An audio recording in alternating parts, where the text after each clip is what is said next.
Alrighty, well, welcome to this week's Tokla Ask Us Anything. As usual, it's been a busy week and it's going to get even busier. But before we get into that, I think, Peter, you had a question to ask of Richard. Yes, Harold, I was wondering with Richard's background photo, it looks pretty impressive. I can't count the number of charges. It must be about 12 or 15 Tesla charges in the background. Wondering where it was from. Well, Peter, what you see behind me is the Perth supercharger. Unfortunately, it's the wrong country's Perth. Okay, it's Perth, Scotland. I've been there, but there was no charge when I was there. And it just so happens that my sister has exactly the same car as me, so it looks identical to my car. And I was on the way up to the Orkneys there last year to go diving. So, yeah. Well, I hope we put it there just to annoy everyone. Yeah, wouldn't it be lovely if the real Perth, the big Perth, had one just like that? Wow. Yeah, well, I've been to 3 Perths. I've been to Tasmania, the one in Scotland, and this one. So, right, I think this was the best one. There is another one in Ontario, I believe, and it actually has a supercharger as well. And there's also one down in South Australia as well. Oh, right. Oh, well, at least it doesn't have a supercharger. That's okay.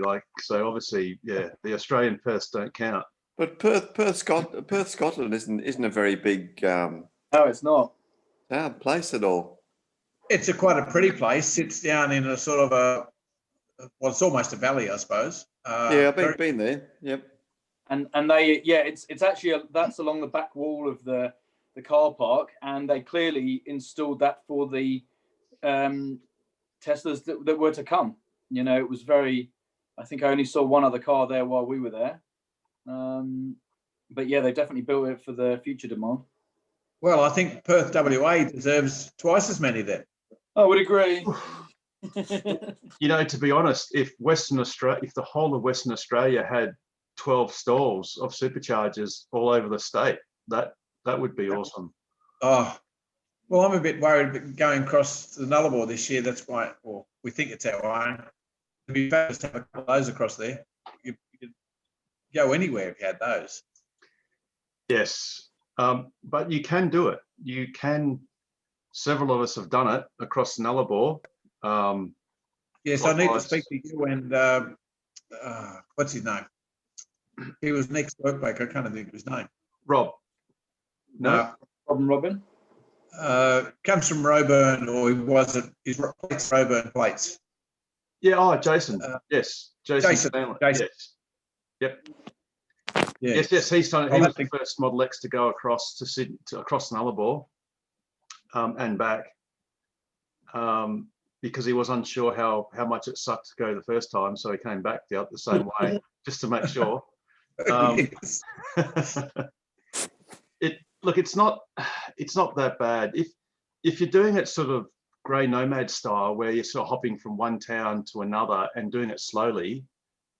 You know, if you're doing a couple of 100 Ks a day, well, then it's bliss, because you just charge at night and it doesn't matter if that's on 3-phase.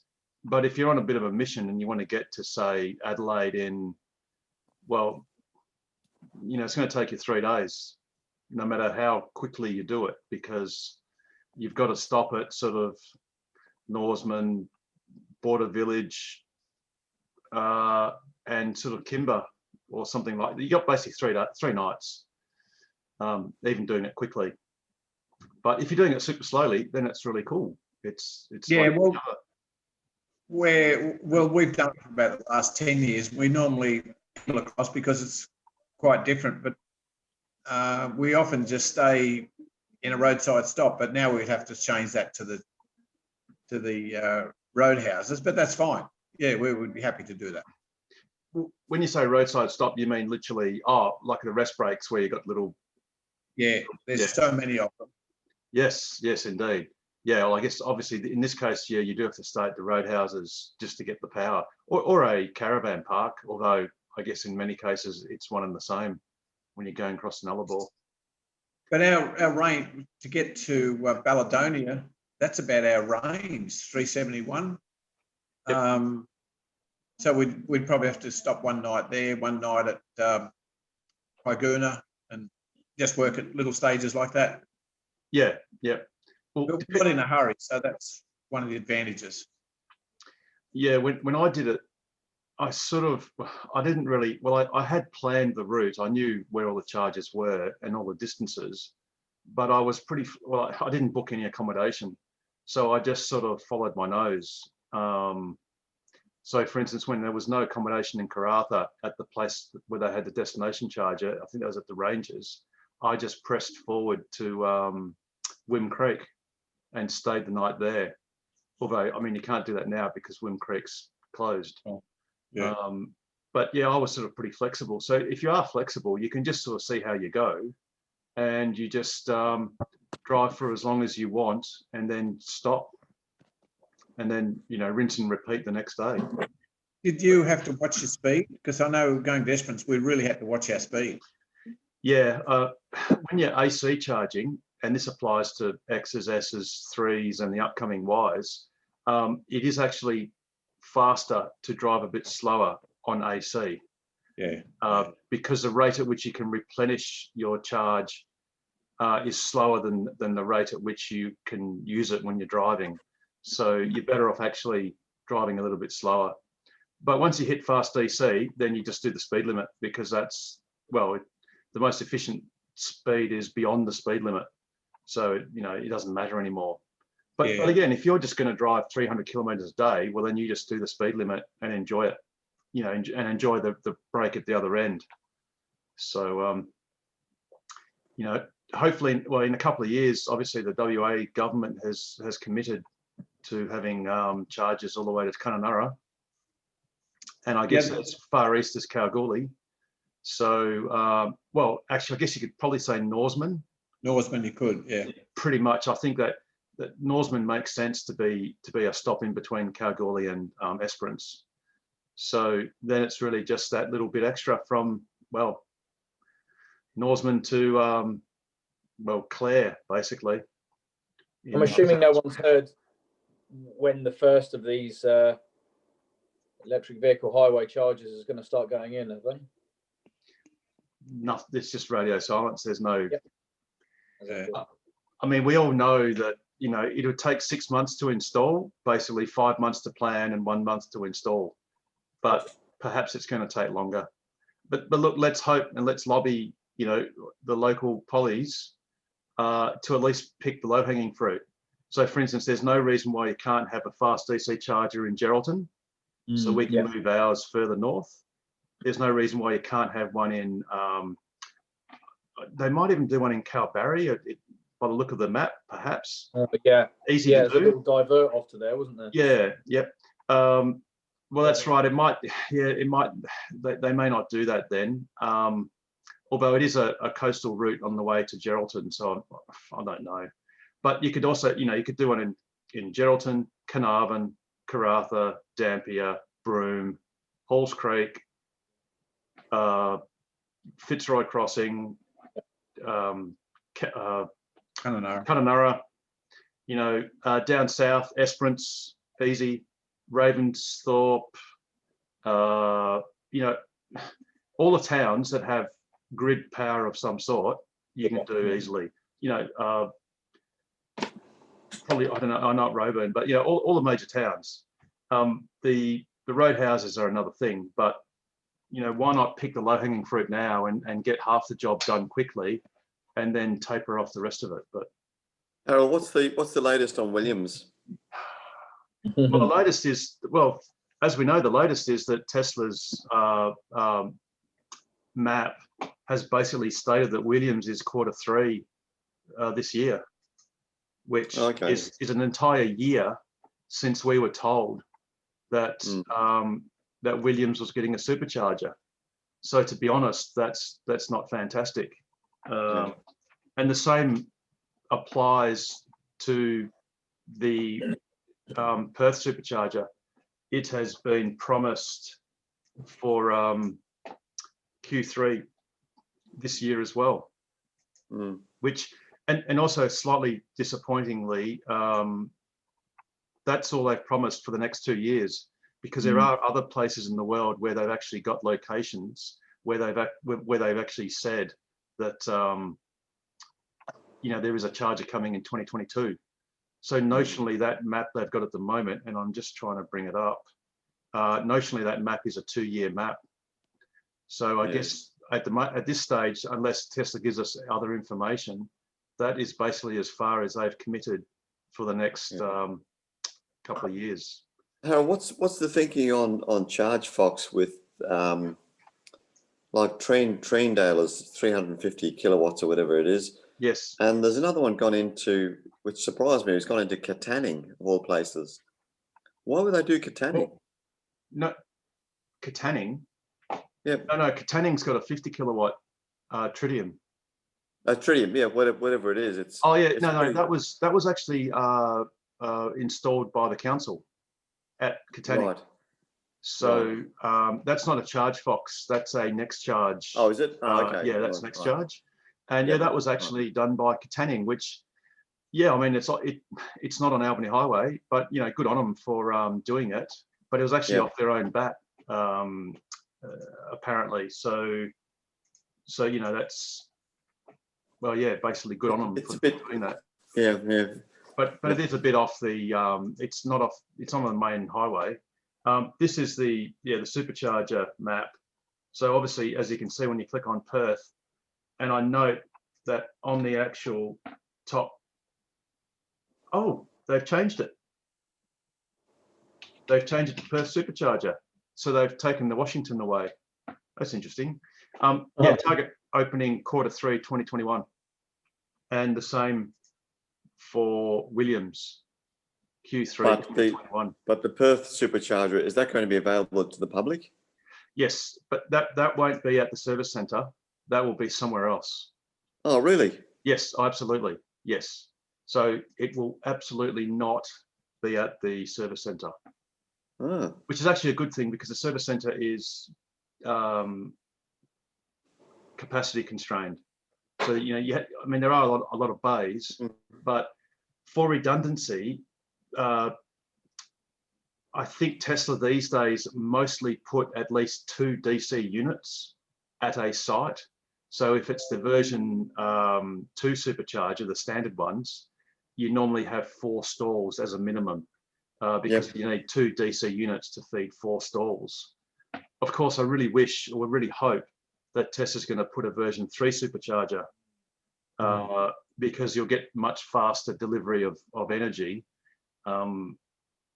which means cars will get turned over a lot quicker, particularly the new Model 3s, for which, there's basically almost all the cars in Perth are Model 3s, or will be, or Model Ys.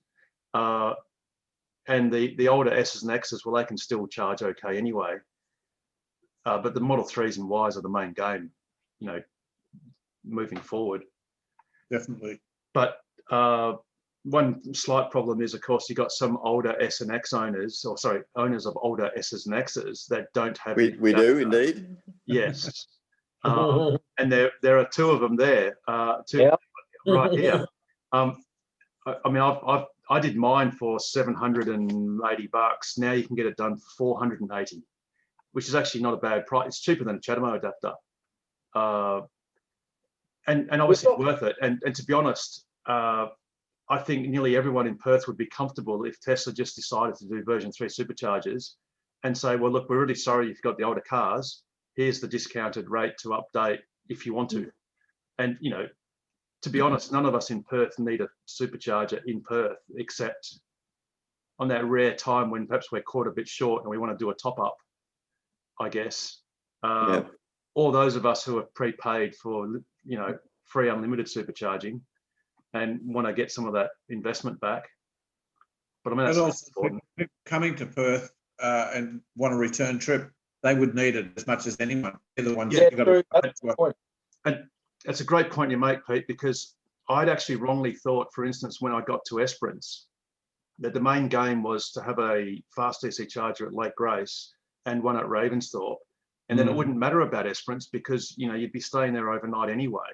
But the stark thing was, and I've sort of said this before, that on the morning we were going back to Ravensthorpe, we thought, oh, we'd drive around Pink Lake and the other lake. There's like a bit of a coastal sort of drive and stuff.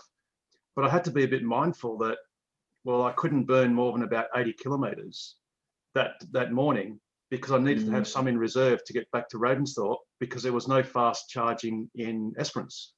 So yeah, you're dead right, Pete. You actually do need superchargers at the destinations, mainly for the people so they can get back. I was actually having this conversation with my wife Emma, and I said, oh, you know, Perth's probably the last place we actually want a supercharger. But she was like, yeah, but what if you get people that live in Geraldton that, you know, are going down south? So, oh, yeah, of course. Yes, that's true. Yes, it's assuming that we all live in Perth, which of course we don't. Well, a lot of country people get overlooked with these things, and they want to come to Perth. They want to do things. It's got to be catered for. Yeah, no, you're right. Yeah, that's dead right. And like I said, it just took that little bit of realization when you actually picture yourself in that scenario. So yeah, obviously us in Perth think, oh, well, you know, we can just charge, you know, at home, which is cheaper and more convenient. But yeah, he's absolutely dead right that, yeah, if you live in Geraldton and you want to traverse through to Mandurah or anywhere else, you do need the superchargers. It doesn't have to be in the CBD. You know, it could be in the outskirts, could be in, you know, Joondalup, or Joondalup would be perfect, I think. You know, or particularly for Pete. or Rockingham or something, or, you know, it doesn't have to really be in the centre of the city, although there are some reasons why that would still be good for taxis, rideshare services, people that, you know, Lakeside Joondalup would be a great spot for a supercharger. So Harold, has Osborne Park opened up now? Is that operational? They haven't yet, frustratingly, put the pin on the map. So if you actually have a look at Tesla's actual map and you go stores, galleries, service, neither the service centre is still showing in Nedlands, and there is no store or gallery. I think they're still doing a soft opening, so they're not really officially fully open yet, I don't think. Last I heard, about a week and a half ago, it was still sort of, they are there, but mainly on the basis of doing deliveries, but not sort of doing casual inquiries. So let's hope they're going to do an opening very soon, but I'd say it'd be a soft sort of opening. I definitely know that the service centre is not yet ready. Last time I looked, they were epoxying the floor, and that apparently needed 2 weeks to be cured fully before they could do anything further, such as install all the hoists and equipment. Good thing is they are going to have things like wheel alignment equipment. So all that stuff that they were sort of sending out of house will be done in-house, which is a good thing. So, but yeah, at the moment, there's no firm date, but I dare say there'll be test drives that they are being done at Osborne Park. So anyone that gets in contact with Harry or Tesla through their website, or even through our website, through the referral thing we've got there to forward leads, those test rides are being done at Osborne Park. Yeah, but it's. I've just got two questions. One is about the Model 3, and the other one is about the screen replacement. Oh yes, yes. The latest upgrade that we had on the 3 was 2020 4835.5. Yes. There was a couple of issues, and is that the version? Do you know if that's the version that's fixed a lot of the issues that have been around? Yeah, it certainly fixed the cabin overheat protection problem, and it was just a couple of other bug fixes. I've got that, and I haven't noticed any more problems with it. Right. So cabin overheat protection is fixed now? Yes. It is in 35.5. Great. Yeah, good. They've also fixed, for those of us with S's and X's with the other MCUs, they've also with Binnacles, they fixed the speed limit and tack icon or the font size because it was too small to read. I don't know if Martin, in your car, whether you've gotten that update, the 48.35. Yeah. So as you know, it was quite it was really hard to see. Now they've actually boosted those fonts probably back to the normal size, which is good. With the MCU issue, I read somewhere that the US National Roads Association have I don't know that it didn't sound like a hard recall, but it was they're investigating recalling all of the MCUs because they didn't comply. The sort of stuff that you were saying, Harold, 12 months ago, that they were not built to comply. That once this part of the chip or whatever it was filled up, then it was an issue. Yep. In fact, I can spruik last week's Ask Us Anything, where I think we discussed it last week or the week before. The NHTSA has actually written Tesla a formal letter, basically presenting them what they described as draft findings. But it was a very strongly worded letter. And in the letter, it actually said that Tesla themselves have conceded that every single MCU one in every single car, that MCU will fail, 100% of them in time. And that the peak year in which the most failures will occur is 2022, and then it will taper off to about 2028. And the NHTSA has basically said to Tesla in a letter that needs to be replied to by Tesla no later than the 27th, which is tonight, US time, or our time, sorry. The NHTSA has basically said, we want you to do a recall to fix this problem. And the problems they cited was the rear view camera becomes unreadable or invisible. You can't see it when the MCU fails. Your HVAC system, you also lose control of. So you've got issues of visibility if you've got condensation or fog on your windscreen. And the third issue was the audio system. So you can't hear your reversing safety beepers. And in the letter, they actually cited about 10 recalls each different section, 10 different recalls they've done for other car companies to do with those sort of safety issues. So they basically said that we found that these failures render the car unsafe, and we want you to do a voluntary recall. And Tesla have until the end of, until tomorrow morning, basically, to answer it. I think it's about 175,000 cars or something like that. Yeah. They mentioned 158. My concern about that is when this MCU stuff was blowing up sort of 18 months ago, I just ran I was trying to guess how many S's and X's MCU ones they have delivered, worldwide. And I guessed it was about 300,000. So my feeling is that the NHTSA, because their jurisdiction is probably only, I don't know if it's just the US, it probably is just the US actually, or maybe it's North America as well, don't know, maybe not. So perhaps those recalls are only for the US cars, because the NHTSA have to stick to their knitting or to their jurisdiction. So it'll be interesting to see what happens. Clearly Tesla can't dodge this bullet. They've conceded themselves that there's a massive fault, and it's relentless. They will all fail, and you can't deny it's not a safety issue if your rear view camera fails. And also if your sound, so you don't know if your indicators are on or not. Tesla will have to fix it, whether they drag their heels through the rest of the world or not, or perhaps our safety Department of Transport, Federal Department of Transport may also chime in and basically recommend Tesla do a similar thing. We don't know. The other issue, Harold, as you would well know, is if your system goes off autopilot, you wouldn't be able to hear it either. Yes. Or if chimes at you and asks you to take over, you want to be able to do that. Yeah. So And I've had first-hand experience of that where autopilot's silently disconnected. Just at that moment, I had my eyes averted to my center console because I was trying to get something.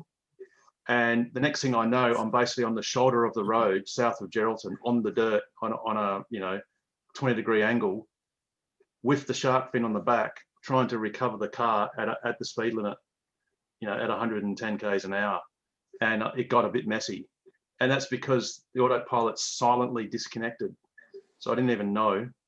And actually further on, as another bit of interest, about another 100 k's down the road, the MCU and the binnacle just completely turned off. And the binnacle started flashing sort of black and back on, black on. And I thought, oh, here we go. I'm in the middle of nowhere with very little phone signal. And this thing could just fail and stop the car. But anyway, it's been and gone. I've actually upgraded to the MCU2, which comes to Martin's other point, which is Tesla now, probably because of what's happening with NHTSA, have slashed the price to upgrade your MCU1 to an MCU2 from $4,000 to, I think, Ken, if you're there, if you can, is it 2,400, 2,400? 2,300? Yeah, 2,300 in GST. 2,300, thanks, Ken. Yeah, so a great price reduction. Good on Tesla for doing it. I think it's pretty obvious why they're doing this. They really want to encourage people, rather than getting their eMMCs retrofitted or changed. It's a great opportunity now to take the plunge and enjoy the Netflix, Solitaire, YouTube, and the fact that navigation works so much quicker. So Harold, do you sit out in your garage watching Netflix? Do you? No, I sit at UWA charging my car watching Netflix. And in fact, when my wife and I went to Kalgoorlie early last year, I have got a photo of it somewhere, but it's not here now. We were watching Netflix in my car with MCU1, except I had an iPad Pro that I sat on over the touchscreen. But now we can do it for real, which is it actually, I must admit, it really breaks up the monotony of charging, because you can basically sort of just imagine you're in your lounge room watching TV. Oh, and speaking of which, you can actually, there are ways of getting ABC iView to work. You can do that via YouTube and a few other of the streaming services. So it's not just Netflix and YouTube that you can actually watch online. And there's actually a backhand trick if you wanted to watch anything on a full screen. So anything from the web browser, if you wanted to bring it up full screen, what you could do is you could just create your own YouTube channel, which you probably already have, and then you just create any video and just in the notes put the actual URL, the web page address, and then you go and just click on that, and you'll automatically take you to a full screen view. In fact, something we'll probably do, what Toko should do, I'll do, is in our videos at the bottom in the description, I will put those links for known streaming services that we know work in the car. So that would just be a quick way of look in the description and just click on that link and it'll just work. So I'll promise to do that very, very soon. And I'll backdate it to the other videos so that people like Damon, big shout out for Damon for watching this this channel in half-hour chunks, and to Joseph as well, who I know watched today. Big shout out to him. So yeah, that's another, as Pete said, that's a great little life hack there where you can actually watch some other streaming services, which can be quite useful. But yeah, Martin, it's really pleasant to, if you have to sit in your car waiting for charging, just to watch something useful or not. Watch a quick doco. Go on, Pete. I was just going to say, in the big scheme of things, it's really, not a huge hit to Tesla. It's, I think Rob Mauer did some figures. He worked out it was roughly about Actually, I might be quoting these figures wrong, but I think it was something about $300 per MCU, which with 158,000 was only about $50 million, Yeah. which is a drop in the ocean. But still, yeah, I think there's more damage potentially to be done by trying to fight this anymore. So I think you just bite the bullet, and reducing the price of the MCU update was a brilliant, very logical move. But there's that classic saying: it's never too late to do the right thing. Exactly. So, come on, Elon. We know you're watching. A bit more first. We know you're watching. We actually we do know you're watching, because we discussed the MCU upgrade last week, and that very next morning you did the right thing and you reduced the price. So big kudos to you, Elon. We know you listen. He just wanted to get Richard over the line. Well, that was really annoying. That was really annoying, because I said, "Oh, if it's $2,000, I'll do it," and then it came out at $2,300. I'm like, "Oh, come on." See, Richard, not only does he answer your tweets, he also answers your bets against yourself to what you will do.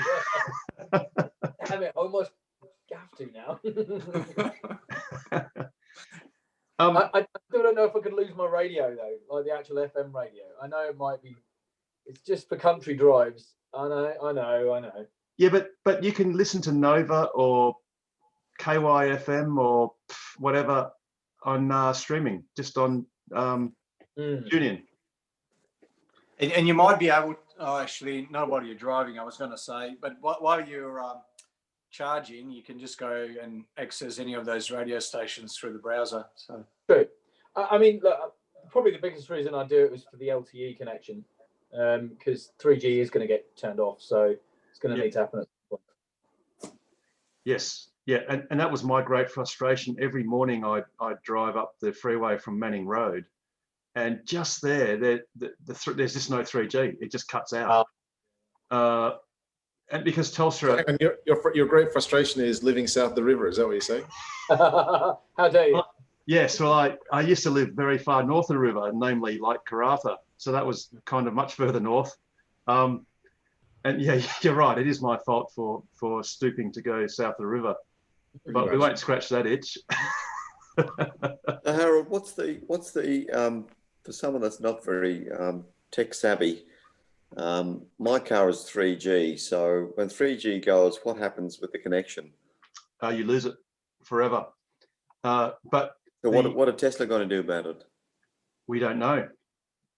But the new MCU update is updated to 4G. So if you update your MCU, you'll be fine. We had, in fact, Jason asked that question of Tesla, and they sort of said, well, we would do something by the time 3G was turned off, but that's not due to be turned off for another 2 years. But then there's a big difference between it not being turned off and it being so sparsely, thinly spread to be functionally useless in a car. So, which I found, like I said, where I lived, there even near Curtin Uni, there were like black spots for 3G because the telcos are rightly emphasizing 4G and 5G now.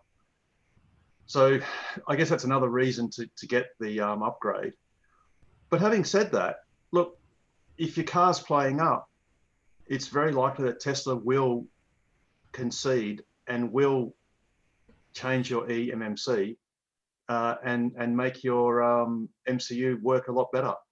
So you could just decide not to do the upgrade, but now for 2,400, it's a lot more compelling. And I guess it will also, for someone buying your car secondhand, if and when you come to sell it, presuming that you spruik that you've updated it, it's a bit of a feature. Another pro for delaying is, according to that famous white hat hacker Grandy Only, apparently 5G is not far away either. So you might consider delaying until and that might be 6 months, might be a year, might be longer, who knows? But 5G will be here at some point. Harold, I just an observation during the week that Tesla are running out all of their existing inventory in the preparation for refresh models. Are we going to see some reasonable sort of changes in the 3 and the other Funny, models? yeah, well, it's funny you mentioned Not in the 3. not I the wouldn't 3, have no, thought. it's the S and X.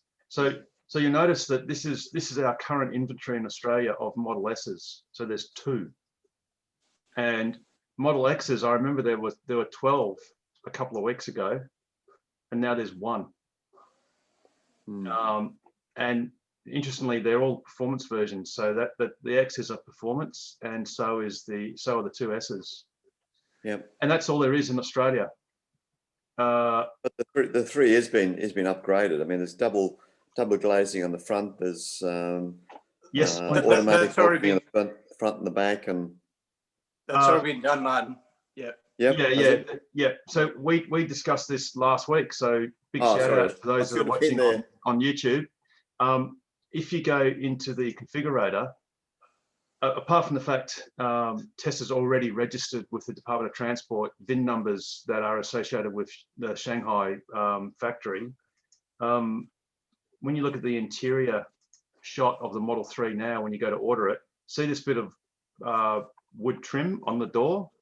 oh, right. That is the Chinese Gigafactory design. That is not in the American versions. So in fact, I don't know if this is going to work properly, but if it does, it'll be a miracle. That screen should then change, and the interior for the US version doesn't have it. So this is the Right. US built Model 3. Yeah. And the Australian version has the Chinese version. But Martin, in terms of things like the double glazed windows, the heat pump, the updated center console, a little bit more range and a couple of other things, that's already in the 21 model versions, which started deliveries in Perth from about, I think it was from about mid-December, just before Christmas. So if I'm not mistaken. So yeah, the current versions already have the double glazing. And So does that come with the new 4680 batteries? No. They do have the 2 dual Qi chargers. So you see there's this panel here. There's 2 panels, so you can charge 2 phones simultaneously. Wirelessly, sorry. Yep. Wireless Qi chargers. Yeah. And they've also got USB-C outlets in the center console and the back as well. And one in the glove box. Harold. Yeah, and you've got a USB-A or standard USB in the glove box. And just a quick note for those who are getting new 3s with the USB stick in the glove box, just be aware that it's there and it actually dangles downwards and it's a little bit vulnerable. So just be careful if you're shoving things in your glove box, because you might. Is that supplied by Tesla, is it? Yep, it's actually a Tesla branded USB 64 gig USB stick. Right. So that's complementary. Whereas, of course, a HPWC is no longer part of the deal because they had the price decrease. So as we can see, Model 3s have come back down. They're now 73,000 drive away in WA for the Poverty Pearl White version. Gee. So does the new Model S and X have will the 2021 model have the new batteries? Well, that's a good question. One thing sorry, I just got to grab something. What I did was I predicted back in early January, a few weeks ago, just for fun, because it's always good to put a date to something, to whatever you think, because then you can always be judged harshly or whatever. What I had was a list, and that included that I predicted there would be the 4680s. I'll just bring this list up. And like I said, I'm no Nostradamus, but it's certainly interesting to see what I also expect the Model 3 price will fall soon. I reckon, because I think you probably all know they're going to be moving to the LFP batteries for the standard range plus on the 3 and the standard range for the Y, which are heavier but cheaper. So yeah, if anyone's thinking of getting a standard range plus 3 or a standard range Y soon, I'd probably wait. Yes. Yep. Yeah. So I predicted 125 kilowatt hours because that's wholly due to the 4680s. I reckon it'll be in a non-removable battery pack, so it's a bit like the Model 3s and Ys, whereas the Model S's and X's currently, they literally have a battery pack that just unbolts. So it's literally like a phone where it just, if the car's up here, it just comes out. Yeah. The car is still structurally sound without the battery pack, and that's just a lot of waste of material and weight. I think it'll have it's got to have the larger charge port flap for CCS2, and obviously I had to put in brackets outside of North America because, you know, they in the States they don't need that. And you put in a 15-inch screen. I would have. Look, to be honest, yeah, I know the Cybertruck has a 17-inch horizontal screen, but I thought that perhaps a 17 laying on its side in an S and an X might be a bit crowded. So look, I've just stuck my neck out and I'm going, it's going to be the same as the 3s. Okay. Happy to be wrong. Totally happy to be wrong on that account. And I also think there's going to be a 10-inch binnacle. I think they're still going to do that for the premium. I hope they do keep that binnacle, yeah. They're going to have linear air vents, which is the Model 3 style, with that cool way you can direct the air, but it'll be like a linear vent going straight across the front of the car. Obviously got a heat pump.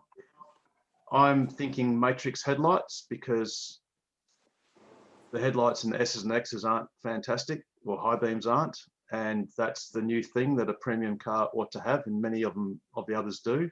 Obviously USB-C, that's a no-brainer, and the Qi chargers, again, that's no-brainer, and the M3 style, Model 3 style indicator stalk. So it's not that latching Mercedes sort of thing, it's just a virtual switch. And obviously the internal camera and the chrome delete, well, that's just, they're no-brainers. Now, and I did that back in 4th of January, just as a timestamp. But what was interesting, as recently as just a couple of hours ago, is this image came out on Electrek from a drone, and I just blew it up and pointed an arrow here. And first thing, you can see the shadow. See how the shadow is going towards the left and, well, backwards and to the left. Well, you can't even see the driver here, but obviously it's a left-hand drive car, and it's got ultra white seats, but there's this square shadow across the seat that's sort of backwards and to the left. And you can see here, there's like some sort of linear thing here, but it's a bit blurred and you can't really tell. But I reckon that shadow means that there's a Model 3 style touchscreen, horizontal, and in this car. And do we think that looks like a binnacle there? Oh, no, that's too blurry. No, see that, I decided whenever you look at these images, you just got to pick out the stuff that you know is obvious. The rest is just all fuzzy. I mean, obviously that's a steering wheel. Well, it sort of looks like a steering wheel, but just pick out the stuff that you want to see, Fox. Yeah, that's right. Yeah, good point there, Ken. That's a very good point. I only want to look at stuff that aligns with my belief system or my wish system. But you need to satisfy your confirmation bias. Yes, that's right. Although actually, I don't really care if Model S per se has a horizontal screen. I just want the Model X to have one. But I think that's really compelling evidence that there is a look. And to be honest, I wasn't even sure that the horizontal screen would be like on a plinth or whatever you want to call it that the Model 3 has. I thought they might have sunk it into the dash, but I reckon this is huge evidence that is a prominent separated screen. I think that's huge evidence. And Hey, Harold, Got any comments on the metal roof and the other elements in that photo, which clearly make it not anything like a current model Tesla? I don't know that that's a metal roof there, Ken. I think, oh, actually, no, sorry. What I'll do is I'll bring up the actual Electrek article, please don't. because there is a reverse side where you can see the glass roof. I just haven't showed you the whole photo. That's all right. Don't give Electrek any clicks. so Ken, do you think the front looks different, the styling from that photo? Far be it from me to pour cold water on Harold's excitement, but and Harold and I had this conversation over a coffee today, but I'm unconvinced. I mean, something's happening because following up on Harold's stuff, just as a kind of an interesting thing here, where is it? Harold's just taken over this. Oh, you can do it. Hang on, I was just going to say, I just went on to the US Tesla website and told them I was in Los Angeles. And where are we? This one, share that. This is the current inventory of Model X's in Los Angeles. Where are they, Ken? There aren't any. Oh.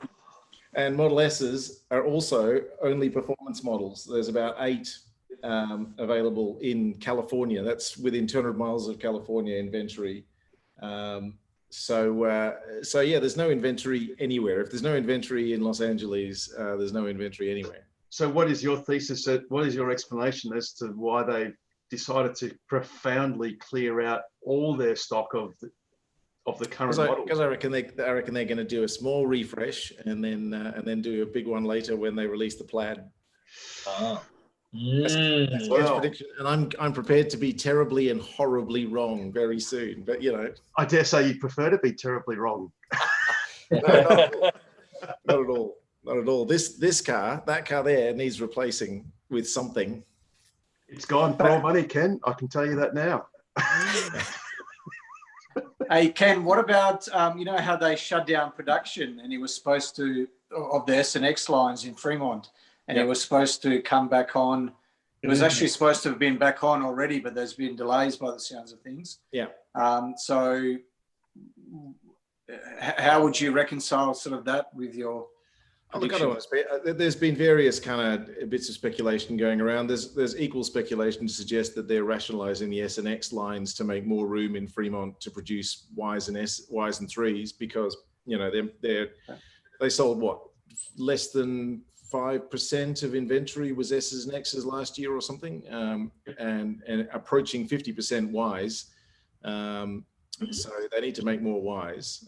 So I think it's quite fair speculation that I've seen from well-heeled sources that in fact they're rejigging the lines so that they can churn out more Ys, and taking less real estate, taking some of the real estate away from the S and X line, and that's also fair enough. But look, don't get me wrong. I mean, the S is in line for a refresh, and the X hasn't had one since it was released. So yeah, they have to do something. And the fact that they've rolled heat pump into the Y and into the 3, and they've done a bunch of changes recently in the 3, I mean, it does make a lot of sense, you know. But whether it's now or whether it's, you know, once they ramp up 4680 a bit more and switch the S and X platform, because they're pretty much going to have to use 4680s for the Plaid, right? We all agree with that one. Yeah. So it doesn't make sense to be selling the Plaid with 4680s and still manufacturing, you know, long ranges with, you know, what are they, 16 270s, 15 650s. Yeah, that's the one. Yeah. Do you do you not think that at the call tomorrow morning our time that they'll be announcing new SX Plaid, or it's all going to be ready for order? Well, Nigel, that was going to be my next point. I was going to say one way or another, I think we'll find out what's happening with that either, you know, at some point during the earnings call, you would think. So that starts at 7:30 our time tomorrow morning. Couldn't agree more, Pete. And I think at first I thought Elon could do it 2 ways. He could go yes, I'm glad you asked. We're going to announce right here, right now that, we've updated the cars and you can order them or change your order or finesse your order after the earnings call or whatever. Or Elon could do what he's done before and say, we don't discuss future models or variants. But I think, Pete, well, the point is they've cleared out their inventory. There's no reason why they would delay, if they're doing something, there's no reason to delay it. Because it's not like you can't buy them now. You can't buy an S or an X, a new one. You can't even, you can still order them though.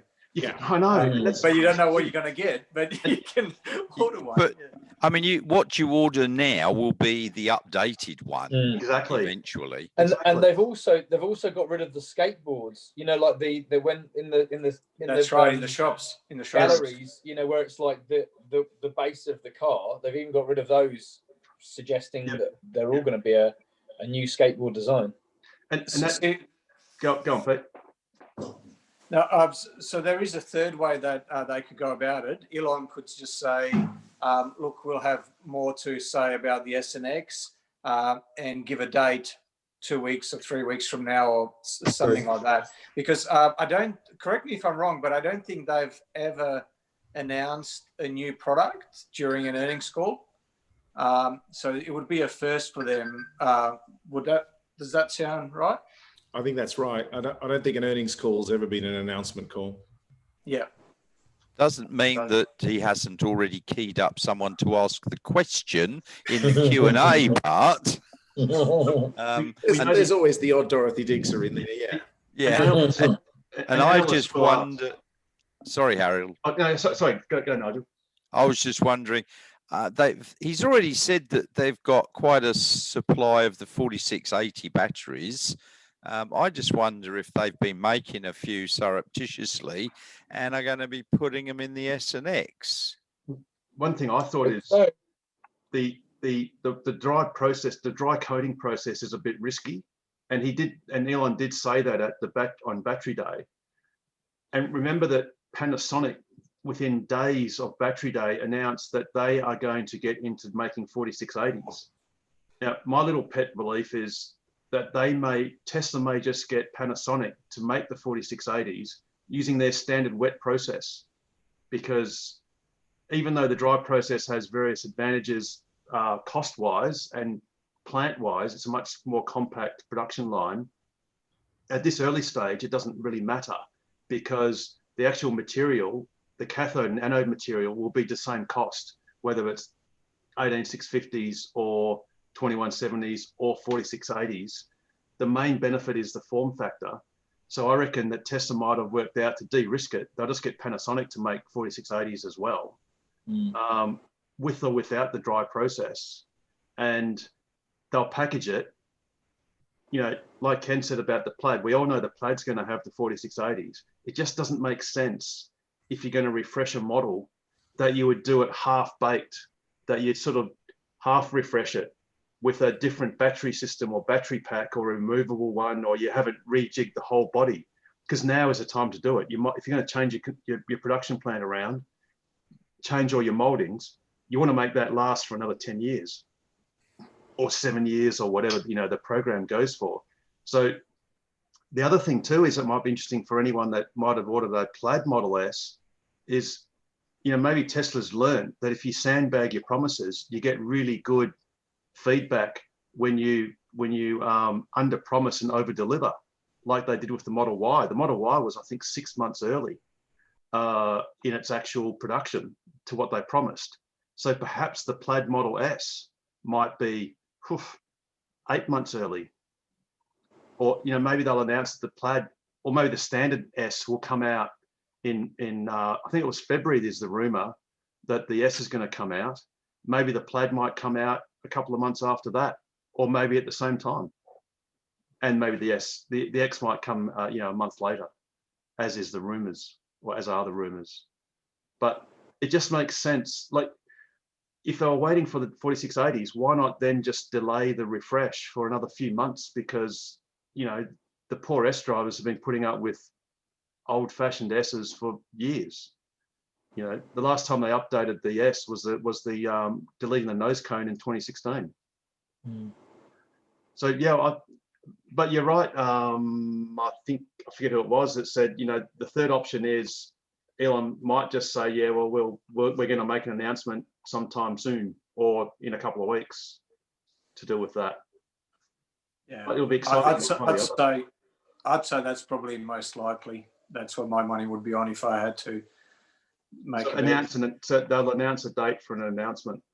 Yeah, that's okay. That's good. They might announce the announcement. Yes, announce the date for the announcement. Yes, cool. That's all right. Look, I can handle that because, you know, I've seen the screen. It's good. I can see the shadow. It's good enough for me. I think Ken. Ken's not convinced. Look, you know, we all saw those NASA photos of Mars in the 1970s where it showed the face on Mars, and then they got a higher resolution one and it kind of wasn't a face anymore. But hey, you know, I substitute your reality. No, was it? I refute your reality and I substitute my own. I'm looking forward to sitting in your new X in a few months and watching Netflix on the widescreen, mate. Yes, I don't have to look at it in portrait. It's so much better in letterbox. Oh dear. Anyway, so for those that who haven't seen, if you want to actually look at the earnings call, if you just go to Tesla's website, or you can just Google it. If you just type in Tesla IR into Yes. Google, it comes up with the investor relations page, and then you can. Yeah, so the webcast, as you can see here, is ir.tesla.com. Annoyingly, to actually log in to listen to the podcast or the stream, you have to put in a name and email address. But it's no big deal. It doesn't take that long to do. And the great thing is it's at 7:30 tomorrow morning Perth time. So that's quite a civilized time.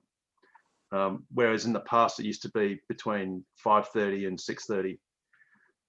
So that's going to be really exciting. Particularly, I think it will be for some people, Harold.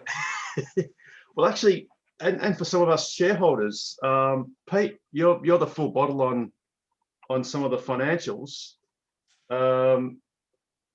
Say that. I think Tesla is going to do all right. I think Rob Maurer was saying that the numbers are great. The revenue went up by, I can't remember now, 30%, 40%, but then their earnings went up, I don't know, it was a couple of 100% or something, and then their actual PE ratio, well, PE's gone through the roof because basically year on year, they weren't profitable last financial year. Now they are, like their earnings per share was negative something. Now it's going to be about $1.08 or something is the consensus number. So Tesla's going to really maximize on that. For every incremental bit of growth they're going to get, the actual addition to their bottom line and their profitability is just going to scale exponentially. Operating leverage. Absolutely. And, you know, and we've still got Gigafactory Berlin that hasn't produced a single car yet, where all this money is being poured into, and yet their financials are strong. And Gigafactory Texas, which again has got a lot of money being poured into it, and it won't produce the Cybertrucks that we all hanker for until the end of this year. Yeah. So it's going to be, you know, all of the fund managers and analysts are changing their target prices. Yeah, and they keep sort of saying grumpily, well, you know, I guess we can't fight the market, and we're just going to have to admit that perhaps we need to aim a bit higher. We don't really know why, but we sort of are anyway. But it's not aiming a bit higher; they're doubling their targets. You know, we're not talking about incremental percentages here. So, but yeah, look, I haven't watched Rob Maurer's video yet. That's on my to-do list before tomorrow morning. But I wouldn't be surprised. I'll be really keen to see how they're going with their solar division. So, solar, since after they bought out Solar City's really been struggling. Yes. Any news and projections on that, yeah, I think I'd be listening to with a keen ear, because what may happen is if they start delivering on some of those numbers throughout the year, then because none of these analysts subscribe any value to their solar division whatsoever. So yeah, and yeah, I mean the Tesla roof or the solar roof, yeah, that's a one of a kind product. So, yes. Well, here's a big shout out to Rob Maurer at Tesla Daily. Tesla Daily. These are actually his projections. So one of the great examples was he says that basically their total sales year on year have increased 45%. This is in the fourth quarter, but their gross profit's gone up 90% year on year, and their earnings per share gap, which is the generally acceptable accounting practice, is 682%. And if you look at the year on year for the full year, basically sales have gone up 28%, gross profit 77%, and you can't even do GAAP profit because it was negative, but the non-GAAP is 27,000%. Yeah. So and this is really Tesla now showing its cards. The profitability, the future profitability of this company is immense, and it's undeniable, and it's only just starting.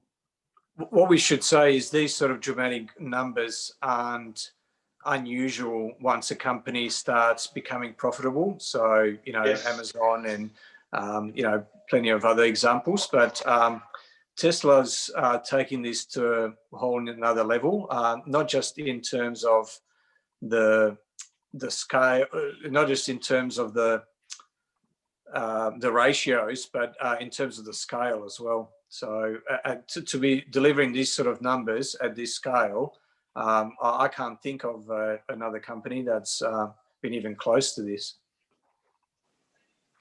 And yeah, and with all due respect to all the investment thing, I mean, Tesla has been almost broke several times. So, it hasn't just done this magically or, by waving a wand. It has done it through adversity. But really now is when it's starting to hit its straps. And again, yeah, big shout out to Rob Maurer for these figures, which he has provided freely to the whole community. And we should say that he's been fairly accurate, incredibly so, with his projections in the past. So these are fairly well. He's very credible actually when it comes to his projections and his forecasts.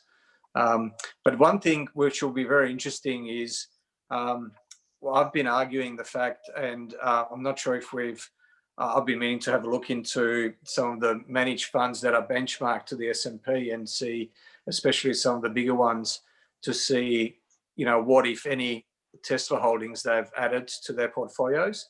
Because if they're underweight Tesla, or if they don't have any at all, they're effectively shorting it, because what they're basically saying is that we'll be able to find alpha, which is we'll be able to outperform the market without Tesla, to which you've just got to say good luck, or just be happy with underperformance and eventually lose your job. So these managed funds are effectively the new shorts. Yes, yeah, and they're playing with fire because they're betting against someone that hasn't lost yet. No, exactly. Yeah, it's outlandish, and we've said that before. This one guy is responsible for one of the most advanced car companies or progressive car companies, rocket company, a rocket business that does stuff that the others just don't even know what to. They're dinosaurs. The meteorites already hit them. They just haven't felt the blast yet because they're already dead. They just don't know it.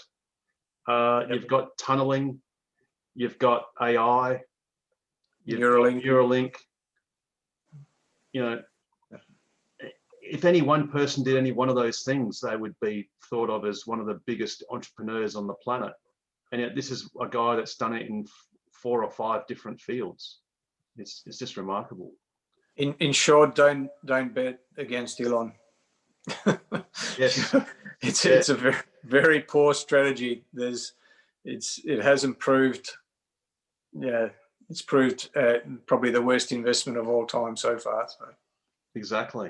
You could also send Telstra to the wall and opt people like that with their satellite coverage. It's going to be unbelievable. Yeah, Starlink. Yep. Starlink. Yep. You know, to do the impossible, which is send up thousands upon thousands of satellites using your own company. Mm. Who can compete with that? Well, his prices are so economical compared to the others anyway. And Boeing, you don't even hear of Boeing anymore. They're so far behind, and yet they were rated well above SpaceX, but they're not even in the picture anymore. No. And all the others, Lockheed Martin, and yeah. Didn't he just break a record? Launched 143 satellites or something in one takeoff just the other day. And some of those were over the Arctic, which I think is the first time. Polar, yeah. It was actually Scott Manley, and a shout out to him. He's another great YouTube channel. He always believes in flying safe. And he actually had a little asterisk next to the 140 odd record number of satellites, because apparently in the 1960s, some scientists had worked out that you could get 2-inch wire like spikes, and I think there were literally millions or hundreds of thousands of these things they put up in a rocket, and they put it well up, like a much higher orbit. I think it's like thousands of kilometers up, and they're actually still there. And they were like little tuned antennas, and they thought that they would then reflect radio waves that you pumped up into space to come back to Earth. And they thought they would disperse evenly throughout that sort of orbital plane. But apparently, because of various reasons, they sort of clumped together. But there are literally millions of these things, or hundreds of thousands of these things. So technically, it's active satellites, not total number of satellites. But yeah, it's still a remarkable achievement, you know. And wait till Starship, where I forget the number, that can hold hundreds of Starlink satellites at once. Well, the rocket that just launched the latest satellite configuration, I think that's the 6th or 7th return journey. So that's would have been the 8th or the 9th, Peter, because last Wednesday when we did the podcast, the Zoom meeting, when we were watching it, that was the 8th time they've reused it. Is that correct? Ooh, it's certainly been used 8 times. Yeah, that was the 8th time. Yeah. Yeah, the previous booster was 8 launch and land, and the hilarious thing about that, well, hilarious unless you're trying to land a booster, is they pushed the wind envelope on that landing quite substantially. They roughly doubled it, I think. So there was an envelope expansion landing, as they call it. Or just before it landed, you see the big bow wave like just coming over. It's like the scene was pretty ripper out there. And then yesterday, day before yesterday, they did one in entirely the other direction, landed near Cuba, and that was 6 launch and land for that one. So yeah, all this impossible stuff. Yeah, well, he's gone and bought 2 oil rigs, and he's going to convert them. Yeah, I love the names too, Phobos and Deimos. Yeah. Yes. Very clever. What does that tell you? Mars. That's right. Absolutely. Cool. So has anyone got any other bits of news or any quirky bits or anything interesting happening last week? Nope. That's good. I'm glad I asked. Oh, Carmen's got something. She's got to unmute so we can hear about it. Can't hear you, Carmen. You're not muted. I mean, sorry, you are muted. You could be unmuted. You got to put that car down.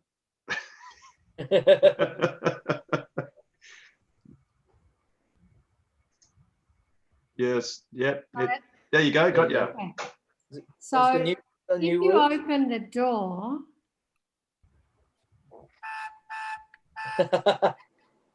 It does the door opening sound and lights. So see, you open it? Yes, see the lights. Awesome. Yeah, wicked. And the boot and all that opens. So Oh, Pete's got Oh, Pete's got one as well. Pete's got one as well. Oh, he's got Model X. Ooh. That'll be a It's collector's yours item soon, already. you know, when the new X comes out next Yeah. week. Yeah. So Carmen, does that Model 3 have a heat pump? well, it's got a left-hand drive. As a And, left-hand drive. I Oh, don't know what the significance of N0635 is. The number plate. Is there a significance to this? NO is Norway, isn't it? I'm not sure. Are they European-looking plates? It's hard to see. Yeah, I'm not sure. Because NO is the country code for Norway on number plates. Okay. I think it's just random. Carmen, mine just says 6610. Oh, Yeah. maybe NO is for number. I mean, Yeah, it is could from be. China. Yeah, it could be. And it's 635. Hey, Carmen, what happens with yours when you press down on the bonnet? Nothing. It's hard to open, actually. Oh, okay. Because mine, I'll try and do it. Actually, the battery might have gone. The kids have been playing with it. Yeah, I think it's gone. But, oh, no. Here we go. Ah. So you open, Oh. that's the alarm Oh. going off when you open the doors. Ah. But yeah, that was when you pressed on the bonnet, it would start up the engine, and yes, it Oh. was a internal combustion engine. Oh, really? Ah, dearie me. No, this only has the only noise it makes. It's the opening of the door. Very good. Cool. Yeah. Oh, and the tail lights show up as well. Oh, yeah. Yeah, nice. Yes. So cool. Cool. Very nice. So this Excellent. is the first one, but I've got others ordered, so we'll see. Here it comes. That's good. Clever. Love Maybe it. you have to pay extra for that one. Well, the good thing is when the battery's flat and you start it up, it would sound right then. Yeah, we'll try that. Oh dear. Cool. Cool. They're very cute. They are good, and you know, Tesla should just be, well, they should be selling these on their shop online for not too much money, because it's great for kids that aspire to those sort of cars. I mean, how many times could you buy a Ferrari or a Lamborghini Matchbox car? Yes. You know, there should be more of these things out there. Actually, Well, this is Ken, a good size. It's a better size than the Matchbox, yeah. Well, yes. So go, Pete. Actually, Ken, that's another little bit that goes towards the SNX refresh theory. Is they've reduced the prices of the model cars on the website. I reckon that's the straw that's going to break the camel's back. That's the So one they're, that so gets it they're over the dumping line. inventory of the models as well. All right. You know what we're going to do, Ken? We're going to show you how to order a Model S. Yeah. So it's not hard. It takes about a minute, I believe. So you just click on Model S. You go, whoop, That was a Model 3. Oh, no, yeah, there you no, go. Model S. Order now. What color would you like, Ken? I think you'd like blue. Let's just go for blue, eh? Blue with white seats, Ken.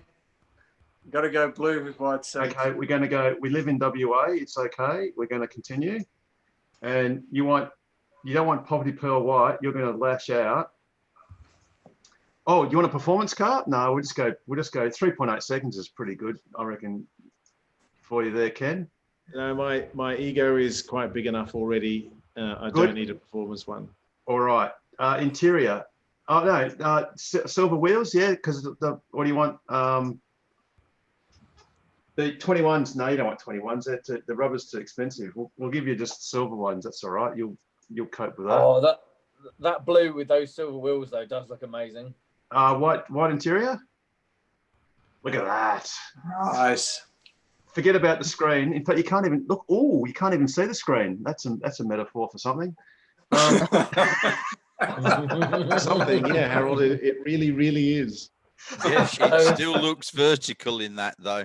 Yeah. It Well, does. yes. We won't do autopilot because pro tip for anyone that hasn't bought a car yet, pay for your autopilot or your full self-driving afterwards, so you save on your stamp duty and luxury car tax. So there you go, Ken, only $150,000. What a bargain. Estimated delivery March. It is a bargain, but it has no additional headroom in the back over my current Model S, and you know. Well, we don't know that yet. They might have adjusted that. No, they probably haven't, to be honest. Yeah, and it's just one easy payment of $150, non-refundable. Oh, you stick the 150 down for me, Harold. No worries. And it's as easy as that. That's just a quarter of one of your shares now. It's not even that, Ken. No, not even. Oh, I don't know. You know. But No, it's easy. I keep going to the page that waiting for it to say order my Model Y, and it just keeps saying stay updated. Stay updated. I'm updated. Richard, you were saying, go and say I was something? just going to say it's $150 down and another 1,000 payments of $150, and you've got it. Yeah. Yeah, or 999 to go. Yeah, that's right. Oh, dearie me. So Well, it's after gone last up week, again. It's 88309. Who, what, sorry, what? I was going to the share price. Yeah. I Pre-market. contacted the service centre about my autopilot problem. Oh, yes. And so I actually took it down to show Adam and had a chat with him. And so I've got booked in for next Tuesday, but it's been, where the weather's cool, it's perfect. So there's no point. So I did send them a video and a timestamp of when it was going stupid. So we'll have to see what happens. But it's been perfect in the cool weather. Well, actually, Ken's got a little bit of oblique experience with dealing with Tesla on an intermittent issue with some success. Mm. What Fire do you away. mean? As in. So yeah, fire away, Ken. Feel free to enlighten us. Are you wanting to tell a story about trying to convince them that something's wrong with my car? Yes, and it did succeed. It did succeed, and it's going in on. So I'll be there. I'll be there with you, Richard, on Monday. Mine's going in to get a new steering column. Yeah, my autopilot was cancelling randomly, and the follow distance would rapidly change between 1 and 5. And they didn't believe me, and so basically I got to the point of time stamping every single time it happened, and Adam got very tired of hearing from me every single time it happened. And the weird thing was MCU1 actually would cope because I suspect it was so slow it didn't even notice it happened, but when I got MCU2 it would cancel autopilot every time it happened with a red hands grab the steering wheel, failure. So that's, I think, finally convinced them that that they need to do something about it. So yeah, mine's going in. But hey, I've had worse experiences with Audis than I've had with this car. I still stand by that one. And look, my last service of my last Audi cost more than a new MCU did. So so I'm super happy. Don't get me wrong. But yeah, it'll have a new steering column on Monday, which would be nice. Good news is, Richard, that on Monday the forecast temperature is 36. It'll be hot over the weekend. So and Sunday, the day before, it'll be hot too. I'll take it out for a spin. Yeah, okay, see what happens. Yeah, and if you just, if it's a camera, it'll probably be through the glass anyway, so you won't have to worry about. Well, you can just turn off cabin overheat protection too, because apparently that's working now. So just turn that off. Is it? Yeah, definitely fixed in 0.5. Oh, okay. Cool. I'll turn that off. Have you got that latest update there, Richard? Yep. You got Yeah. 48.5. Yeah, cool. Yeah. So yeah, just do that. Just let your car soak up in the sun, and See what happens. I think Ken actually presented Tesla with videos of actually showing it. So They want to try and look after me, but they want to find out what the bloody hell it is. Yeah. yeah, That's the problem. Intermittent problems are a pain in the ass. They are, and I do have some sympathy, but I kind of go, they must have logs of my autopilot dropping dead, and if I send them timestamps, it can't be that hard digging through the logs. But anyway, Do you realise MCU how nutty this conversation is? Imagine trying that with Merck or Ford or they can look back 3 months at 4 o'clock in the morning and tell you what's doing. I mean, that's nuts. But we just take it for granted. It's just crazy. Yeah, you got to roll it into the service center so they can plug something into the OBD port so they can pull down the logs. So they can. And even then, believe me, they're like, no, you've turned it off and turned it on again. Reset the breaker, so now the whole log's gone. Yeah, and we can't. That's right. Yeah, that's right. Unless you do something wrong, and then the logs go back for years. You over revved it. Yeah. Yes, the special naughty log. That's right. Yeah. Yes. I'm not gonna suggest that that's ever happened with my V8. But I can tell you that Audi 4.2 V8s will rev to about 12,000 RPM Once. and it does get in the OBD log. Dearie me. Yeah, it was quite shocking last year when I sent in a service request and they said what time, and I eventually worked out. And an hour later, he phones me back and goes, well, we've just checked your logs in your car. And I'm going, what? Just not realizing at the time that they logged into my car while I was driving around and told me what the problem was. It is ridiculous, isn't it?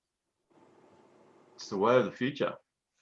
Well, when I had an issue, I got into the car, and usually, obviously, you can see the lane markings and bins and signs and all the rest of it.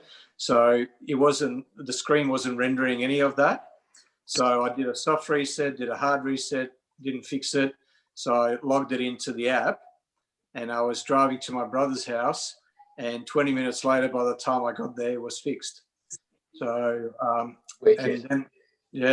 So I think that's the best thing to do. I think is do a soft reset, do a hard reset, then put it into the app. And once it goes into the app, I'm presuming that a bell goes off somewhere, and they have a look into the logs, and they can see you've,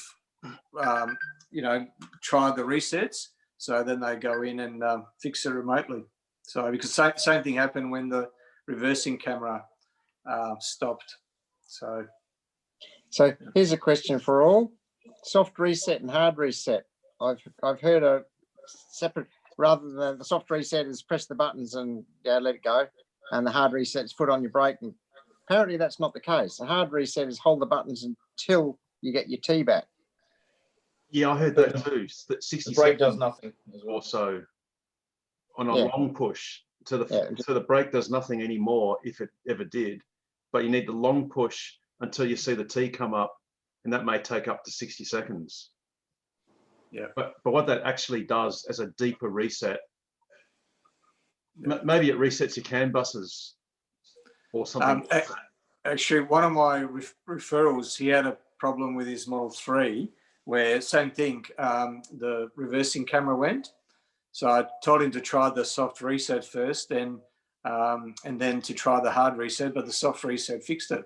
So didn't fix it for me that time, but it did for him this time. So actually, speaking of glitches, this is something on a personal note. When I've been in my car as a passenger playing solitaire, as a passenger, I promise the car, is after that it would glitch out. Like I'd have to do a reset because it was unresponsive. Like if you're parked and you try and resume the game, nothing responds, and the only way to fix it is to do a reset. Has anyone else had that problem? No one else I has don't played solitaire? play solitaire as a passenger. I mean, ever. you play while driving, do you, Nigel? No one in this forum admits to doing that at all. And just a reminder, kiddies, it's not legal to distract yourself while you're driving. For all of those out there. But yeah, I just thought maybe it's just one of those weird glitches. If you'd left the 3 kilo weight on the passenger seat, it would have kept working. the one that tells you that you're actually in the passenger seat, not driving? It doesn't need it. It doesn't. It yeah.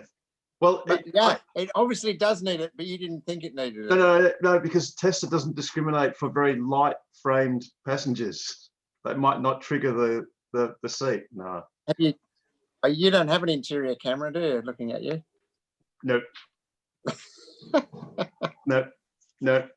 Not this week, anyway. There is Maybe no next evidence week. at all of any drivers playing any games in the car. Apart from the photo you uploaded to the internet. You just stick a heavy bag on the passenger seat and plug the seatbelt in. How dare you describe my... Anyway, I'm stuffing like that, right? Yeah, that's not good for I've never heard it called a seatbelt before. Oh, that's terrible. And on that note, it's function time for me. Yes, now you're in trouble, Ken. It's time to go. Yeah. Actually, Can I ask the function of the speed limit mode? yes. So it also has a pin associated with it, doesn't it? When you It enable does, yeah. speed limit mode. It's for teenagers. Yes. Oh, okay. Yeah, basically, yeah. Like Richard said. So if you've got teenagers or kids or grandkids or whatever, it's so that they can't drive the car faster than whatever speed you say. Oh, okay. And it drives sort of like chill mode, because I've got it into a couple of times accidentally. It's, you know, a pocket reset of my phone. And why is it driving so crappy? I want to overtake someone and I couldn't. Oh, it's in speed limit mode. And then you got to put your pin in, because it's set itself up on my, I don't know what the pin is, my pocket mode. So then you've got to log in with your own Tesla account, and then it'll cancel it. So then you can only get in the car, not on your phone. Oh, okay, easy. I It could don't also have be a teenagers. feature if say you might be concerned that you might go over 110 k's an hour on the highway accidentally. You could set it to say 115, and it won't go past that. The only thing is if there's some emergency where you need to overtake harder, then you can't, and perhaps that's a bit dangerous in itself. Yeah. So yeah, But, just teenagers. We'll fix that. In valet mode, if you've got the car in valet mode as well, it will limit the speed as well, and it will automatically go into chill mode too. I can't remember what the speed limit is in valet mode, or whether you can actually set that or not. I'm not sure if anyone knows. I think it's 80 miles an hour, but I'm not sure. Okay. Well, that's faster than our speed limit here anyway, isn't it? I think. Yeah, of course it is. It's because our speed limit's about 70 something miles an hour, if that, not even that. 60, 65, 66, whatever the old imperial thing is. But yeah, there you go, Carmen. Yeah, it's just teenagers. Right. I don't have any, so that's easy. What about cruise control? Well, I suppose they wouldn't use that. Oh, sorry, anyone? Say again, Carmen. Sorry, I didn't. With cruise control, I don't know whether I haven't set it correctly, but it does come off. You just go down twice with the hand lever. No, just once. Once. But it's going to be isn't it a double notch? Like you got to do it harder, so it does a double click. Yeah. But that's for autopilot, not just the cruise control. Cruise control is once, yeah. Yeah. So what happens when you do two? That's autopilot, But which do is I have it? lane keep, and cruise control. You do come, and you have got it, because I turned it on at the Camfield a few weeks ago. Okay. So Okay. you should give it a go. If you say hop on the freeway Yes. and just do double click, you'll hear this like dung dung, like it's like a USB memory stick going into a computer. It's that same sort of sound, and then you will see two blue lines. Oh no, sorry. In the Model 3, are they blue? Yes. Oh, Two okay, blue cool. So two blue lines which show your lane markings. Right. And there'll be like a blue steering wheel. So I don't know if you can see when you're driving around normally, you'll see the Grey line. cruise control symbol, which is just a speed that's grayed out. Yes. And you'll also see a steering wheel that's grayed out. Well, when you enable autopilot, that will turn blue, like a solid blue color. And the two blue lines will show you that the car is in autopilot, which means that it'll keep in that lane for as long as it's still driving straight. Driving along. Unless, Carmen, unless you've already had a destination put into your maps, in which case it will give you a single line in the middle of the lane. And that just denotes the fact that you've got navigate on autopilot turned on. That's only if you paid for an upgrade. Yes, and Carmen hasn't. So that. Okay, right. So for people like, shout out to Damon and Joe and Seb. Actually, Joe and Seb have got, I know they do have FSD because they lashed out and bought that quite wisely. If you haven't got full self-driving, which now costs $10,100, I think. 10,100, I think. Sorry, 10,100. Sorry. You won't get navigate and autopilot. So it's like I just said before, Karen. It'll just be the two lines, and what that'll do is that'll just follow those lines wherever you drive. It won't do it through roundabouts or traffic lights. It'll drive through traffic lights, but it won't stop at traffic lights. Yes, it will. No, not unless you got FSD. Does it not? Oh, sure. I'm fairly sure. I wouldn't know. I've got full self-driving and mine stops at traffic lights, red or green, unless I press the gear stalk to say go through, or the car in front goes through. Or press the accelerator. Or press the accelerator. So what we might do, Carmen, is we can go for a spin in your car. I'll just be the passenger and I can show you how to do it. Yeah, because that would be great, because also there's the plus or minus next to the speed. And that has confused me. I've tried adding and subtracting. No, so what you want to do is you want to use your scroll wheel. So you can't actually press that plus or minus on the screen, I don't think. But what it does is when you use your scroll wheel to adjust the... Sorry? Which one? Right-hand side. The right one, sorry. The right scroll wheel.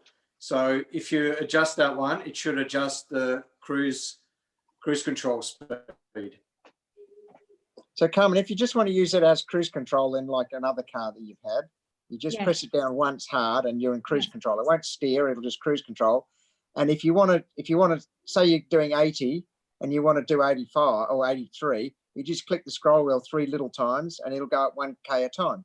If you flick it quickly, it'll go 5Ks at a time, up or down. Okay. Yeah. And if you pull up behind another car that's going slower, it'll slow down for you. And you can preset your distance again with a scroll wheel by clicking it left or clicking it right, which will give you your follow distance. Okay, great. And if you do autopilot, that all those things will do the same thing. But if you double click and you do all that, plus it'll lane keep, it'll stay in the same lane. That's basically it. And so a couple of things when you do that, if you're in, just make sure you're roughly in the middle of the lane when you're doing it, and preferably not while you're in the middle of a turn, because if you're not in the middle of the lane, it will fairly quickly adjust to try and get into the middle of the lane and might give you a bit of a fright. But Harold, you might want to maybe also have a look at Carmen's settings. Yes. So because there's a new setting now, the one that I find personally, and it's probably just a subjective opinion, but the one that I find the most handy is that it reverts to the cruise control speed reverts to the speed that you're going already. Does that make sense? I can't remember what the terminology for that option is, but you're right. That came in one of the latest updates. Except one of the settings, because I've been a bit frustrated where I've come out of a 50 zone into a 70 zone and gone to reinitiate cruise control and it's stuck at 50 and it's like, oh, and then you've got to sort of like, you can either then Actually, guys, what do you do in a Model 3? How do you tell it to tell the TAC to go to the speed that's indicated on your speed limit? You Two just ways. press the speed limit sign. You Yes, actually but touch it's- the speed limit sign. Oh, Yeah, you can okay. do that, but the easier way is a soft press, one soft press on the right hand stalk, soft press and hold it for a second. So it's not a quick Oh, yeah. press, it's soft and hold, Right. and then it does it. That's much easier than leaning out and pressing on the button. That's Yeah. that's similar to the S's and X's, whereby we just pull the stalk back towards us for a moment, and it will then revert. It'll set the cruise control speed to whatever it thinks the speed limit is, according Yeah. to maps or, Just, yeah, same thing. Just push it down and hold it for a sec, and it'll go up from 80 to 100 or whatever you need. Yep. So you don't have to leap it, because I was always touching the screen. It's a pain in the butt. But just without looking, just press it down, hold it, and it'll take you up to speed. Here's one of the Tesla support videos. Obviously, it's on the wrong side of the car, but it still works because the controls on the same side.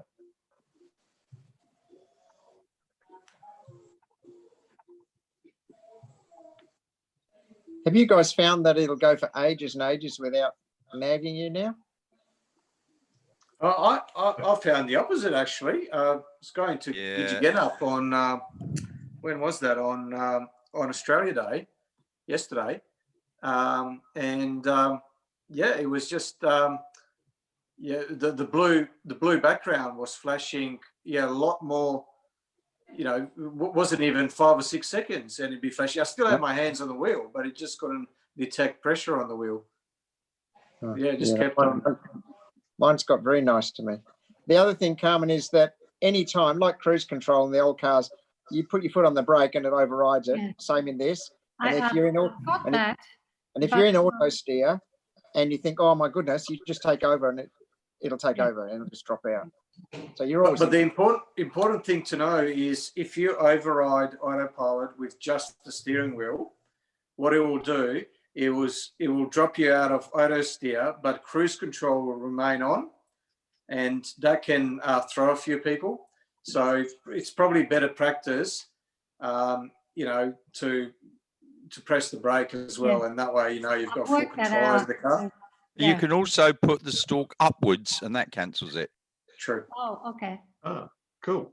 And if you're doing it really slow, you go in reverse, and that gets really exciting. That was a joke. That was a joke.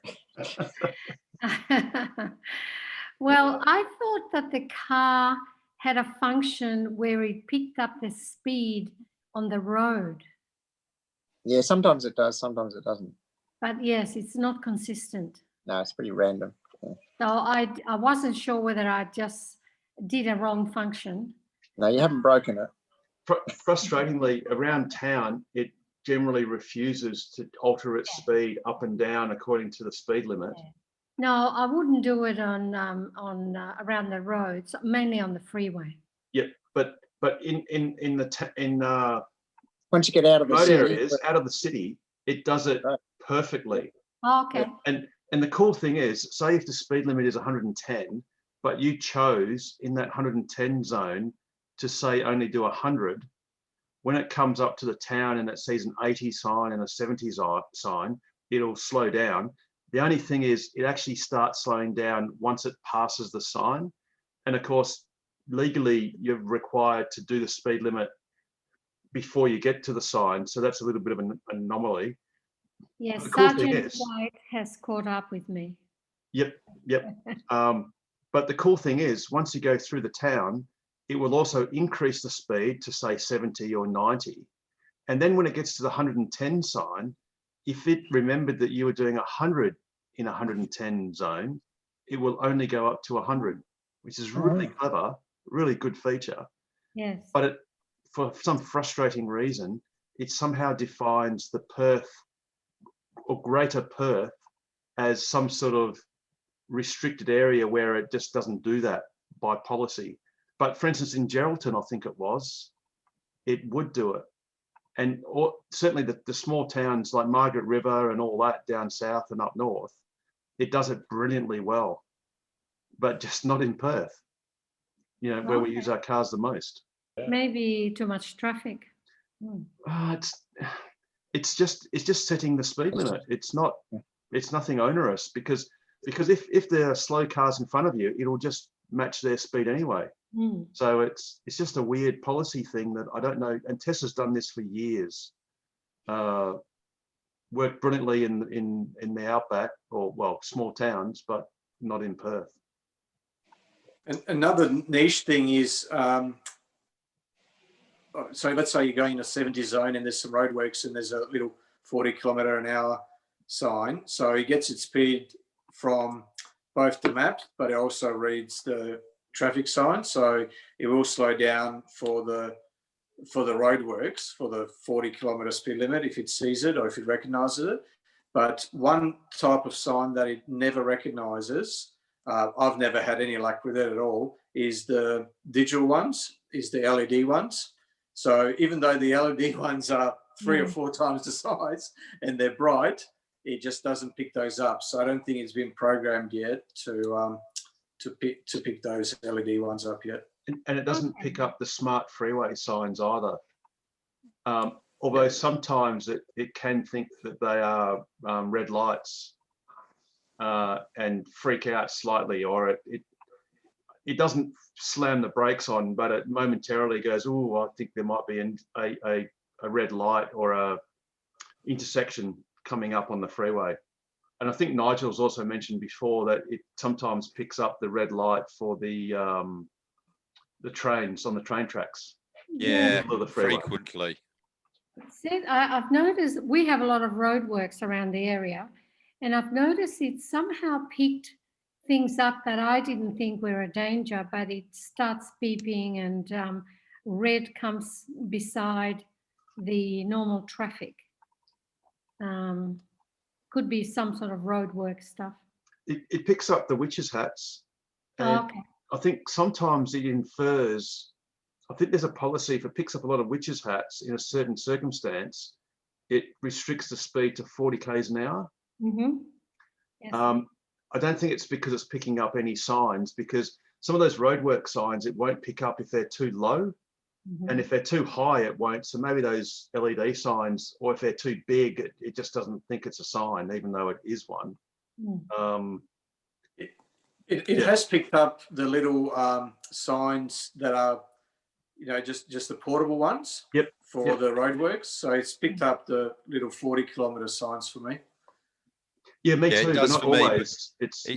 It slows down when you've got a lot of cones. Yes. Pees me off because it's a 70 zone or 80 zone on a road around here in Baldivis, and it's just got cones down the side of the road. It's been there for a month and there's been no sign of any worker, but it wants to slow down to 40 in an 80 zone. Ugh.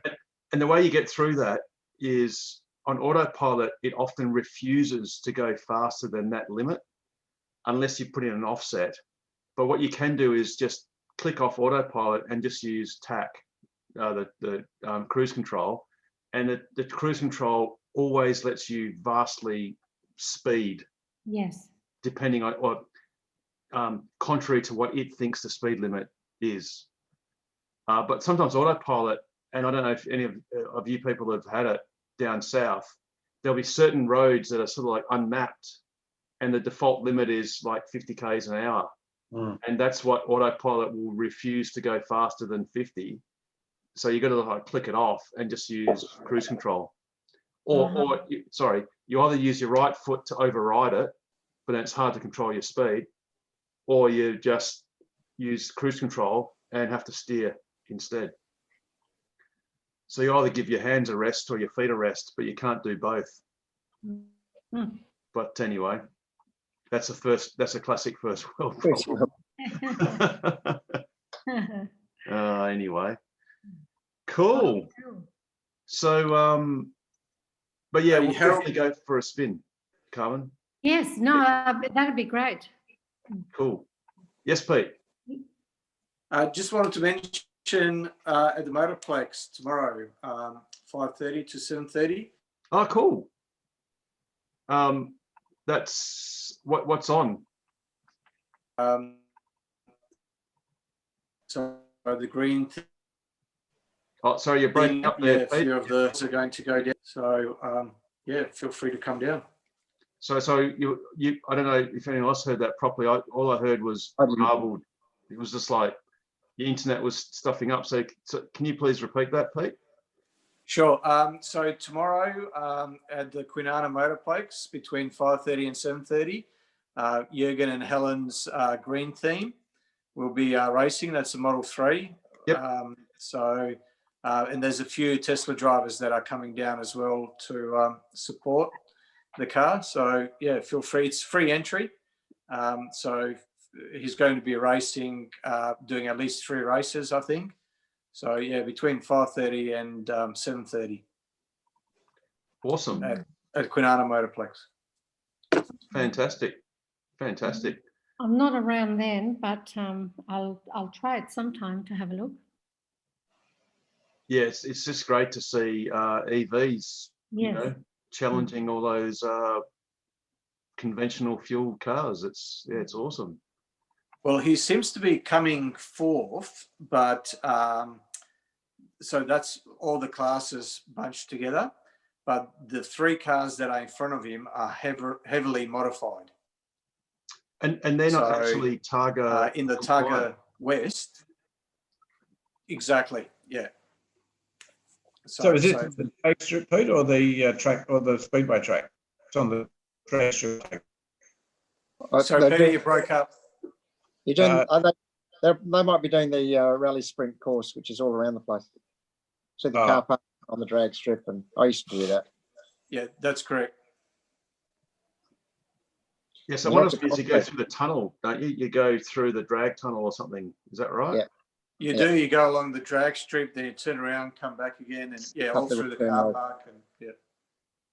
Cool. Cool. You getting down there, Pete? Yeah, I will. Yep. Awesome. Yeah, I haven't been there for the first one, but I'm going to go tomorrow afternoon. Which I Check it believe out. the second one is actually in reverse direction. So they'll actually go the other way, Oh, okay. I believe. Yeah, the concrete's a lot softer if you hit it the other way. Yes. Yeah. They get they go through those big arches, That's and they get incredibly close to the concrete at fairly high speeds, apparently. So, yeah, it'd be quite interesting to watch. Well, hopefully not too interesting. Yeah, hopefully not too interesting. Absolutely. Oh dear. Cool. Cool. I used to do that in my little Lotus Elise, and it's flipping scary. And I wasn't doing half the pace of the guys who can drive properly, I can tell you. There might be some dignitaries down there as well tomorrow. So Nice. Nice. I might see if I can try and get down there. Yep. So it's 5:30 till 7:30? correct. Yeah, cool, Yep. cool. And what's the entry fee to get for spectators? Oh, nothing. Oh, cool. It's a free entry. Free entry. Yep. Fantastic. Awesome. So there shouldn't even be anyone at the gate. You should be able to just drive straight in. Cool. Fantastic. And I got food bits, trucks, whatever, food vans, stuff. I presume so. Yeah, you'd think so. Cool. Like I said, I haven't been to one of these yet. It will be my first time tomorrow. So Yeah, cool. Well, Richard, when your release was jogging around, good venue. Yeah, it's fun. Yeah. But I drive like there's a lady present, not well. So I tried hard, but that was about it. No, it's good fun. Yeah. Cool. You go pretty fast. Yeah. Yes. Yeah, indeed. So John's going to bring his Kona down and help, obviously, the green team to recharge between races. So he'll be in the pits. So all the Teslas are going to, Rob Dean's going to be down there, and he's going to have the Tokwa flag up. So we'll all park around the flag there and yeah, walk over to see John. Awesome. And Jürgen and Helen. Yep. Fantastic. Go the green dream with any luck. And like you said, I mean, the good thing is, even though he's coming fourth, they are against heavily modified cars that aren't Targa compliant. Exactly. So really So he's coming first. Yeah. Yes. Yeah. And Basically. he's now racing in a much higher class, so he had to adjust his putting a roll cage, and Yes. so now he's basically still driving a factory Model 3 performance, but he's changed his brakes, he's put in high temperature brake fluid, and he's adjusted the suspension a little bit, but obviously now had to have put in a roll cage, and Yes. he's got bucket seats, and there's probably a fire extinguisher inside and things like that. So, but yeah, apart from that, it's really just a factory car that he's driving.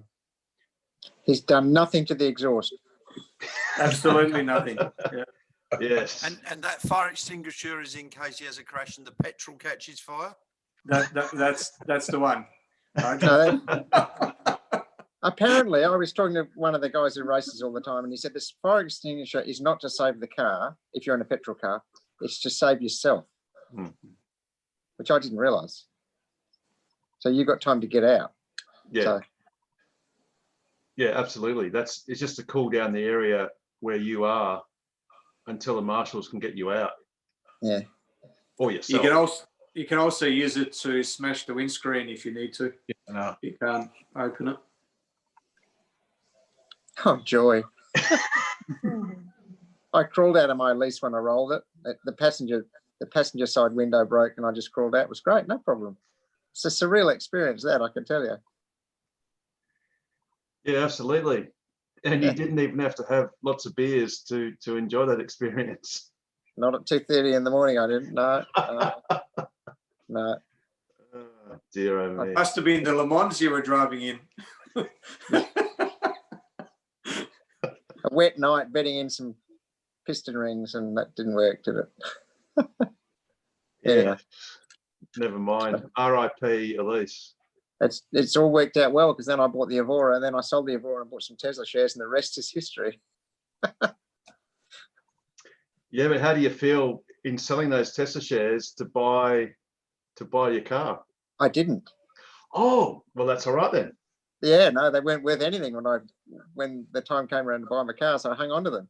Oh, so they weren't worth selling, so you kept them. Good move. Yeah, Good no, move. it's great. Had a win And- there, mate. 1,300% later, it's all good. Yeah. Happy days. So yeah.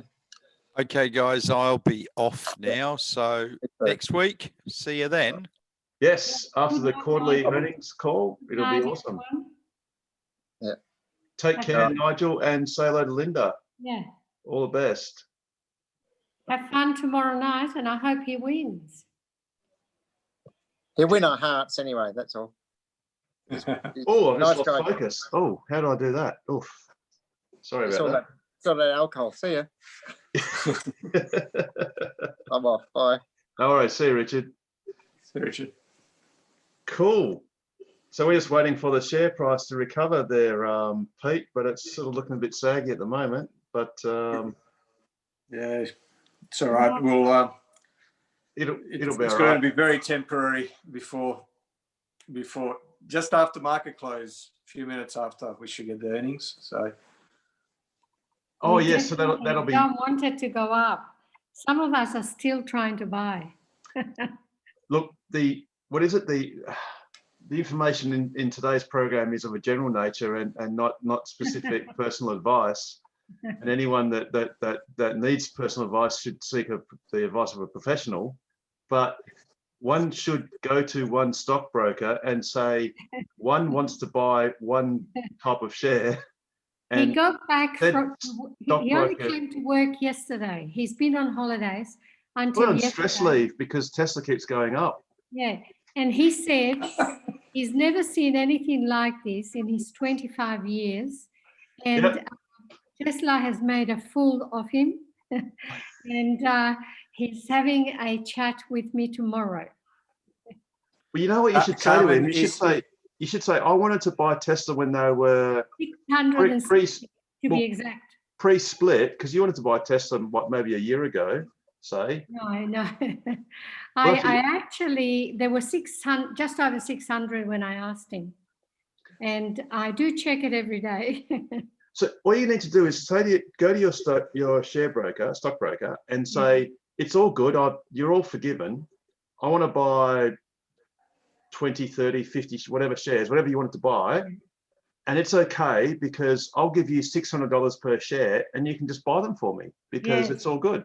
Yeah. The fact that they're now Exactly. $800 or $900. I know. It's gone up a lot. And he has admitted that it is just unprecedented and has never, ever seen anything like it. That's actually not true because you look at the Apple share price, you Well, look I at said the Amazon share price. Yes. It's none of this is unprecedented. Yes. You look at the FMG share price. Yeah, but their earnings are a little bit better than Tesla. Oh yeah, but Tesla's in the first phase of the growth curve, and like we were saying before, you know, you look at the YouTube videos of the German, the Berlin Gigafactory being built, and the Texas one being built, and there is so much money. I mean, it's amazing. I've never seen so many cars parked on a block of land. So many people like ants building these things, and all the materials that are coming in every day. There's so much money being spent, but not a single car has left those construction sites. Like they haven't built a single car yet. So Tesla have only just started growing. Yes. But yeah, when he says it's unprecedented, it's kind of not. This sort of stuff's happened before.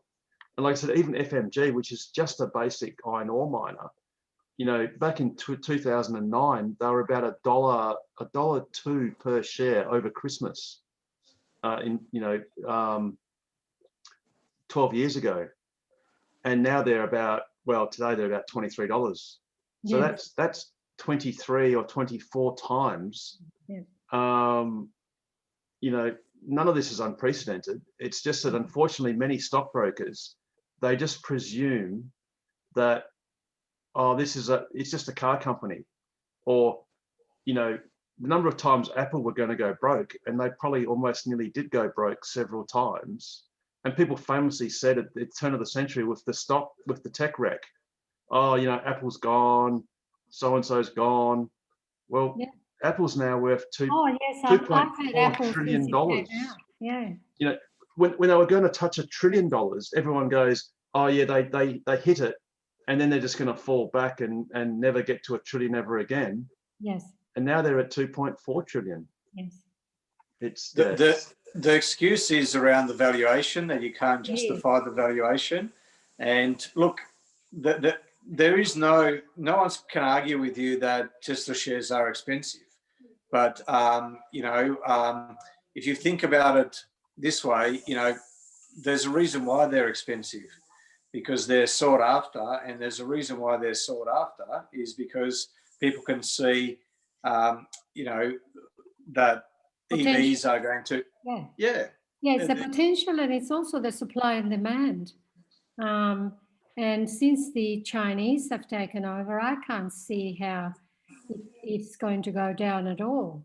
And there's more than one, you know, way to value a company, and there's more than one way to value a security. I mean, if you bought $1 of Bitcoin in 2010, guess how much that dollar would be worth now? Thousands. No, more. More. It's keep on going. It's like it's 100 million, or is it? No, it's 800,000 for $1. Oh, 800,000. Sorry. Okay. If you put, but that's So if you put $10 in, it's you know, 8 million, and you know, put $100 in, it's 80 million. So wasn't a pizza bought? The first transaction was a pizza bought, wasn't it? Papa Joe's. Was it 10,000 Bitcoin? I thought it was 19,000, wasn't it? Something like that. Yeah, it was for 2 Papa John's pizzas. Yeah. I do actually know a guy that it's the son of one of my friends, and he went into Bitcoin very early, and yes, he's bought a house. Wicked. Yeah, that's awesome. Yep. It's not one that I like the idea of, I have to say. I prefer Bitcoin. Yeah. It's the easiest way to understand Bitcoin, I think, is that, you know, it is a currency, but if you have a look through history, we've really only had two types of money, if you want to call it that. So, and money really has, the purpose of money is to transfer value. So Yeah. when you perform some sort of work or service, or you sell a product, you're transferring the value. The person that gets the use of that product, the value goes to them, and in return, they transfer the value back. So, for 5,000 years, we've been doing it with gold, and then, promises to pay gold, which eventually turned into fiat money because it was no longer backed by gold. So we were transferring value with notes and coins. The great thing with gold is it's been fantastic in transferring value across time, but not very good at transferring value across space. With fiat money, with banks and notes and national currencies, it's been, those have been excellent in transferring value across space, but terrible at transferring value across time. So no currency has really kept its value across time, basically because of inflation, etc. Whereas Bitcoin's been specifically designed to do both well. So that's, yeah. And, usually whatever it is, whether it's an electric car or whether it's a digital photograph or whether it's a internal combustion engine versus, a horse and cart, whatever it is, if you have a product that does a better job, at least, several times a better job than the predecessor, people will shift towards that better option. It might be slow at the beginning, and it might follow an S-curve, and you'll get to a point where that S-curve has got an exponential curve to it, and wouldn't be surprised if Bitcoin does the same thing. This, with Pete saying about the money, this is a classic. I remember seeing this on a Hong Kong dollar, and it's still true. This is a piece of paper, and written on it, it says, promises to pay the bearer on demand at its office here, $10. Because the actual paper money, the old-fashioned paper money, was like a check. And in essence, in the old days, it was sort of promising to pay that amount in gold in its purest form. It was an IOU slip. Sorry? It was an IOU slip. Yes, and that wording, I think, was on most or many currencies, and the Hong Kong dollar still has that wording, even though it actually is meaningless now, but it's still technically the case. So as Pete was saying, that Bitcoin really is something completely different. Yes. And the great thing is, one criticism of standard currencies since they went away from the gold standard was currencies can experience hyperinflation, and governments can control the flow of the money, whether it be a constriction of the flow or an increase, whereas Bitcoin sort of can't be manipulated in that way. Although at the moment, traceability though. Oh no, it's very safe. The algorithms and the method by which, in fact, what Bitcoin really is a big ledger. So it's like a huge Excel spreadsheet that records all the transactions between these effectively numbered bank accounts, or not, they call them wallets, but they're just references. And there's basically like a whole lot of parallel copies of all these transactions. Yep. And the only way that you can actually affect change of these transactions is to exert work, which is in the case of Bitcoin, it's calculating a certain number of difficult sums, and these things are so hard to do that you need lots and lots of computing power. And the theory is that to hack the system, you can't just hack one computer or 1,000 computers. You've got to hack roughly, in excess of half of the computers that are involved with keeping copies of all these transactions, which is literally impossible to do. So I think one benefit of Bitcoin is, and possibly a nexus of it, is that it's a completely unregulated and unregulatable currency transaction mechanism. So it's independent of the other currencies.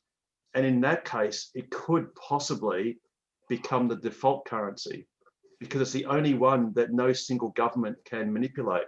So, you know, China has been accused in the past, and probably still is, of deliberately undervaluing their currency to make themselves more competitive for export. And I think the US has often criticized China for not, because a country's currency is a deregulated country's currency is an automatic economic stabilizer. So, you know, how our Australian dollar was really high during our last mining boom a few years ago. That was because so much iron ore and other raw materials that were exported were being purchased. They have to ultimately be purchased in Australian dollars in the end because it has to be converted. And it's literally supply and demand. As you want more and more Australian dollars, well, someone's got to be prepared to sell them to you, but they've got to substitute that for some other currency. And of course, they'll want a higher price to do that because there's a scarcity of Australian dollars. So the price goes up. That means when it goes up, our iron ore becomes less competitive because it becomes more expensive.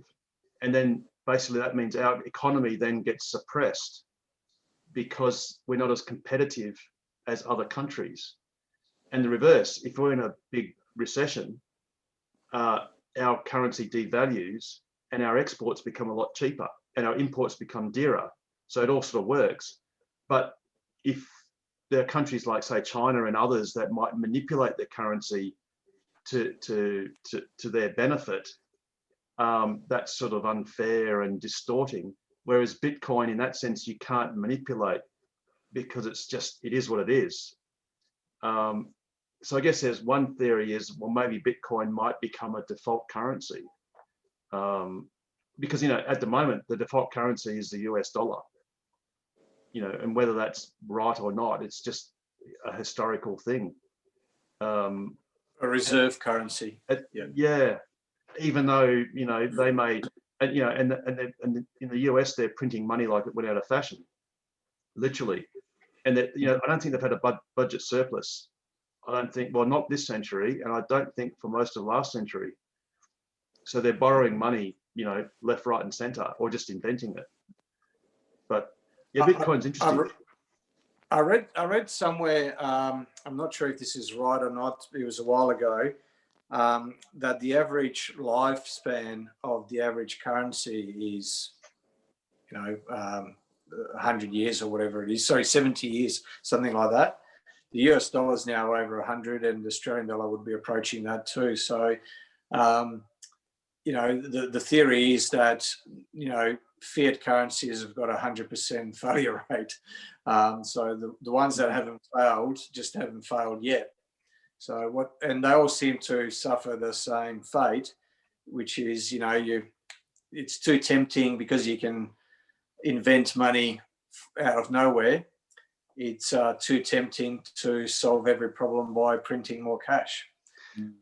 And the great problem it solves is it eliminates your debt, because it's easy to, if you can inflate your currency 10 times, it means that for that $1 million of debt you bought a few years ago, you only have to cough up $100,000 of equivalent value to get rid of it. So inflation is the thing that kills debts, and it kills banks or institutions or governments that have lent you that money, because they basically lose it. But at what cost you making the whole population poorer, because it's effectively a tax by stealth. You know, you're basically taking away purchasing power from everyone's wallet, slowly but surely. And well, sometimes very rapidly. You know, there's cases in Argentina and etc. where they've got to bring shopping trolleys of cash for a carton of milk, and they've got to get there in the morning because by the afternoon it's a lot more expensive. So yeah, it's crazy. Yeah, and that's happened many times in many places. Yeah, it's just crazy. Hyperinflation. I'm going to say good night, guys. I'll see you all next week. No worries, Richard. Take care. It might be a good time to wrap up. We're sort of getting towards 10 o'clock-ish. I'm literally dead. Pete and I will be up early watching probably Rob Mauer, and a big shout out to Tessa Daly. because he's doing a live stream there, Pete. I think he's doing it before the earnings call, but after the Earnings results. the earnings results or the letter. I'll be up from 4:30, so I'll be logging in. All righty. Well, Martin, we're going to sort of say goodnight on your behalf because you're lurking somewhere, but it's all good. Shout out to Damon, Joe, Seb, Elon. Thanks. Love your work. Great idea to reduce the price of MCUs last week, as Richard dared you to do. Use it again. And yeah, don't forget to like, subscribe, hit the notification bell, because we love to get more subscribers. Thanks everyone for being here tonight. It was awesome. And yeah, go Tesla tomorrow. Can't wait. It's going to be really interesting. So take care of yourselves and drive safe. See you all. See you later. All the best, guys. See ya.